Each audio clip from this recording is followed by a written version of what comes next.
Other interesting business news, you have Sony Pictures to buy Alamo Drafthouse movie theaters, which is quite interesting to say the least, and shows you how much movie theaters have been kneecapped for the past couple of decades. And one of the most successful entrepreneurs in history would be Howard Hughes. And back in the day, there were actually antitrust concerns and lawsuits. I actually believe they actually went to court where he was one of the very few individuals and business entities where they had the actually filming production, they had the and then they had the distribution mechanism, then you had the theaters all under one corporate entity.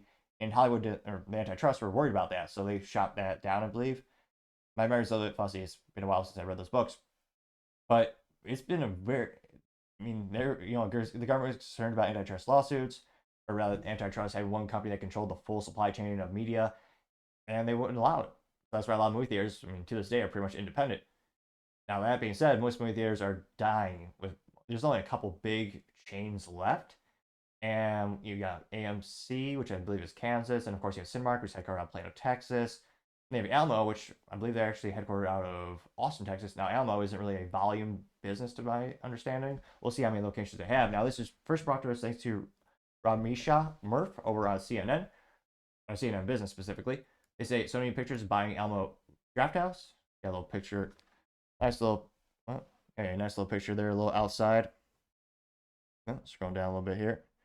Now they say Alamo Drafthouse, headquartered in Austin, Texas, has 35 theaters in 25 metro areas, grows popularity, and has a passionate fan base due to its dine-in and cocktail menus and its reputation on the Oasis for firm buffs and strict no-talking rules, which is pretty good. Now they say they went for bankruptcy in 2021. They come back. Now Sony said in a press release that the movie theater chain will be managed under a new division, Sony Picture Experiences. Alamo Drafthouse CEOs Michael Kusterman will remain in position, but will now report to Ravi Ahul, president and COO of SPE. While other Hollywood studios have jumped into streaming, Sony Pictures CEO and chairman Tom Rothman has expressed his commitment to movie theaters, according to various trade publications, including The Hollywood Reporter. Sony Pictures touted its other space changes and press releases, such as Wonderverse and Immense Entertainment Space in Chicago and the Wheel of Fortune Live traveling tour. They say, quote, "The deal reinforces SPE's long-held commitment in theatrical exhibition and continued initiatives in experimental entertainment. It looks like Sony acquired Alamo from owners Altamont Capital Partners, Fortress Investment Group, and founder Tim Loog." And now they mention it, or now that I think about it, they do also have Studio Movie Grill, which is, I think they're headquartered actually in, not Carrollton, Texas, where is it? Right north of Dallas. But there's a couple, mid-sized companies that are catering to this, premium experience where you're not crammed in like sardines in a can, but you actually have room to actually, put your elbows out, and you can actually have, fancy food and cocktails, which, again, that's much better for the business because much higher profitability. So I'll be interested to see, if there's any preferential treatment for Sony movies as opposed to, if they just continue to carry all movies, of course.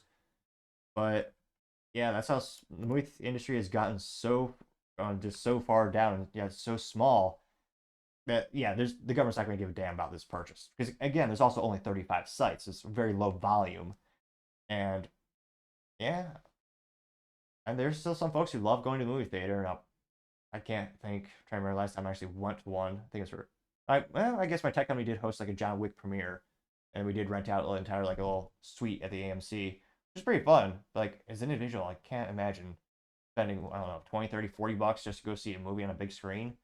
But that's just me. When's the last time you actually saw a movie that you can recall? Did you have a good experience, or did someone actually have the audacity where their phone went off? Which I don't want to say they should be shunned from society, but they should probably be placed in the same category of people who do not return their shopping cart after they go to the grocery store. Actually, no, I take that back. Maybe they should be shunned from society. But let me know in the comments. As always, I'd be fascinated to hear what you have to say. Thank you, everyone, for taking the time to tune in. Again, trying to get to 4,000 subscribers by the end of the month. So if you could click that button, I would greatly appreciate it. Also, leaving a thumbs up, thumb down, or a comment is a great way to give me some additional feedback, letting me know how I can make the show better and better. Lastly, don't forget to take the time to tell your family, tell your friends, tell your coworkers, heck, tell your enemies, tell anyone and everyone. Just stay safe, fight the good fight.